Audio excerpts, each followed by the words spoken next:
Já, við erum hérna á 3. hæðinni í VR 2 í Háskóla Íslands og ég ætla að kynna fyrir ykkur flokkunarbarinn okkar.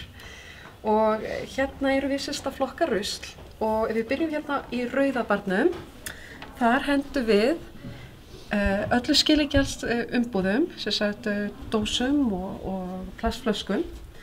Og hérna hjá okkur þá eru það nemendurnir sem að hirða þetta og fá pening fyrir í sitt félagslíf. Nú í græna barnum, það í raun og veru það sem að þið myndu fara með á grenndarstöðarnar ykkar. Þar erum við annars vegar að flokka pappa og hins vegar að flokka plastumbúðir. En á grenndarstöðunum þá þurfum þið að flokka það sér í mismunandi umbúðir, meðan við gerum það saman. Hér, nú í bláu tunnunni, þá erum við með pappír og þetta alveg rosalega stór hluti af okkar sorpi hérna í háskólanum sem hreint út sagt bara pappír. Og þetta því mjög mikilvægt að safna þessu og ég get líka sagt ykkur bara minni reynsla heima hjá mér. Við vorum að fá okkur bláu tunnuna frá Reykjavíkurborg og hún eiginlega alltaf full og ég bara mæli með því vegna þess að þið sparið með því að vera með bláu tunnu. Nú síðasta tunnan hjá okkur almennt sorp, allavega í barnum og þar fer bara flest allt sem við getum ekki flokkað hérna hinum megin. Og okkar reynslu svo að þetta yfirleitt minnsta sorpi sem hér.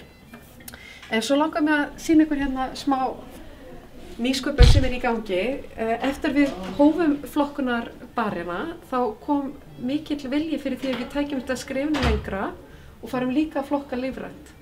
Þannig að við erum komið með nýja viðbót við barinn sem lífræn söfnun. En þetta getið líka gert heima hjá okkur og verið bara með moltu hauga eða moltu tunnu heima hjá okkur. Og þá þurfum við ekki einu svona að fara með það til sorpu. Þetta við getið bara verið að búa til jarðveg bara heima. En þessi hönnun, þessi barir, þetta írsk hönnun frá Ecodepot og þetta verðlaunahönnun þar sem að pokarnir eru allir lífrænt niðurbrjótanlegir og eru sérpantaðir og heiðurinn á þessu á Sigríður Björnsdóttir, rekstrarstjóri háskólans. Jú, mér sjálfsagt allir að flokka rusl og mér fínt hjá skólanum að byrja á þessu og það kannski taka fleiri upp á þessu heima í þessu líka. Mér finnst þetta alveg frábæri flokkunarbarir og núna bara þessu nóþægilegt þegar ég hef ekki tekið verið þess að flokka annar staðar eins og þegar við erum í háskólabíu mætti hafa það þar líka en skrítið kannski fyrir fólki í bíó. En ég ætla að við höfum tekið líka gegn flokkunina heima og bara mjög ánægður með þessu flokkunarbari.